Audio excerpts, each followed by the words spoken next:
September 24 దేవుని వాక్య ధ్యానం.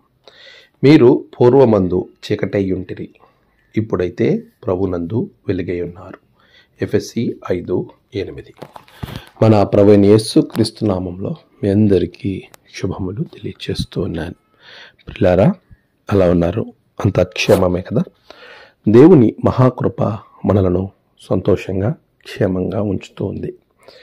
నేడు మరొక వాక్యము మనలను ఎంతో ప్రోత్సహిస్తుంది. గడిచిన పరిస్థితులు, ప్రస్తుత పరిస్థితులు మనం బేరీజు వేసుకోవాలి.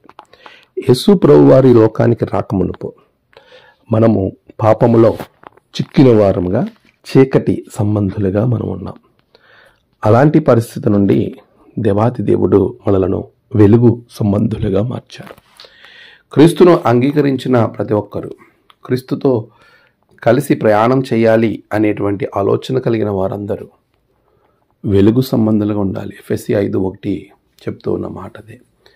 మీరు ప్రభువు మీ కొరకు తన్ను తాను బలిగా అప్పగించుకున్నాడు గనక క్రీస్తుకు పరిమళ వాసనగా ఉండాలి అని చెబుతూ ఆ క్రింద ఈ యొక్క కార్యాలను గురించి వివరిస్తూ ఉన్నాడు. దానిలో భాగంగానే మీరు పూర్వమందు చీకటి అయి ఉంటిరి, ఇప్పుడైతే ప్రభునందు వెలుగై ఉన్నారు. ప్రభునందు, ఇన్ క్రైస్ట్, క్రీస్తులో మీరు వెలుగు. ప్రభు కూడా చెప్పిన విషయం, మీరు లోకానికి వెలుగు అని చెప్తున్నాడు. వెలుగు సంబంధులై మనం ఉండాలి అని వాక్యం చాలా స్పష్టంగా తెలియజేస్తుంది. వెలుగు ఫలము మనం ఫలించాలి. మన జీవితం వెలుగుమయంగా ఉండాలి. అంటే ఎక్కడున్నా ప్రభు బిడ్డలుగా మనల్ని మనము కనబరుచుకోవాలి. మన మాటల్లో, మన చేతల్లో, మనం విశ్వాసములో, అన్నిటిలో దేవునికి సంబంధించిన క్రీస్తు బిడ్డలుగా మనల్ని మనము ప్రజ్వలింప చేయబడినప్పుడు ప్రభు మనలను ఎంతగానో ఆశీర్వదిస్తాడు. మనల్ని బట్టి ఆయన మహిమపరచబడతాడు. మనల్ని బట్టి ఆయన సంతోషిస్తాడు. తద్వారా దేవుని నామానికి అత్యంత మహిమ కలుగుతుంది.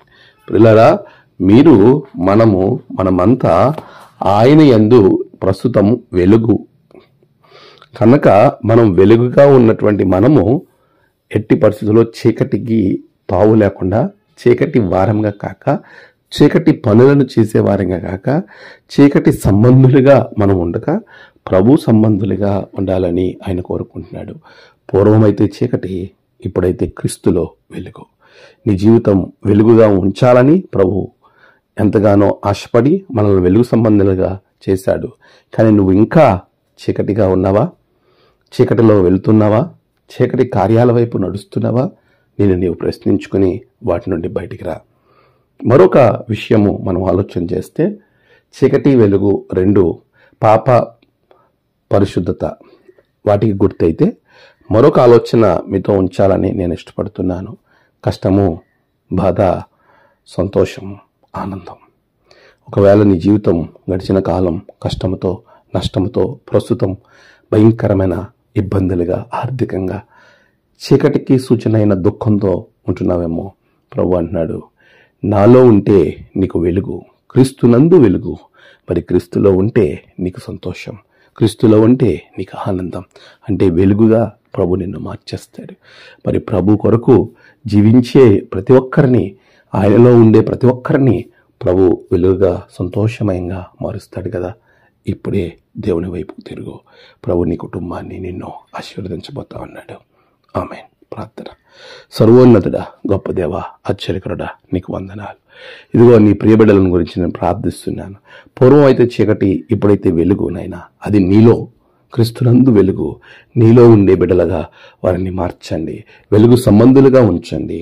వారి కుటుంబాల్లో కష్టాలు, బాధలు, ఇరుకులు, ఇబ్బందులు తీసివేసి సంతోషము, సమాధానము, ఆనందము, దీర్ఘశాంతము, సకల దీవెనలు అనుగ్రహించండి.